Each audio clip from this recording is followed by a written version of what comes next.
নাস্তা খাও না না কেন? আসসালামু আলাইকুম। কেবল আমি নামাজ পড়ে উঠলাম, আপনাদের সঙ্গে আমি কিছু কথা শেয়ার করতে আসছি। আমি অনেকদিন পরে আমি আমার বাবার সঙ্গে দেখা করলাম। আমি হিন্দু থেকে মুসলিম হওয়ার পরে আমার চাচারা যখন জানতে পারে আমাকে তো বাড়ি থেকে বের করে দেয়। তারপরে আবার বাবার উপরে অনেক অত্যাচার করে। আমার চাচা আমার বাবার গায়েও হাতও তুলছে এবং কি আমার বাবার একটা দোকান ছিল, সেই দোকানটাও তারা দখল করে নিছে। তারপর আমার বাবা মার কোনো কষ্ট নাই, আমাকে নিয়ে তারা যথেষ্ট চিন্তা করে যে আমার মেয়ে কোথায় আছে, কেমন আছে, কার সঙ্গে আছে। আর এর জন্যই এত শীঘ্রই আমার বাবা মা আমাকে কারো হাতে তুলে দিছে, যেটা সত্য কথা।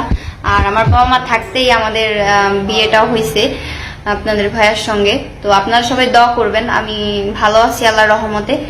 আর আমার বাবা মার সঙ্গে যেটা হয়েছে খুবই খারাপ হয়েছে, আল্লাহ তাদের বিচার করবে একদিন না একদিন।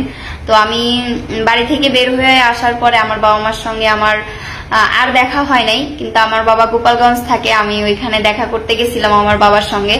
তো ওইখানের ছোট্ট একটা ক্লিপ আপনাদের সঙ্গে আমি শেয়ার করব।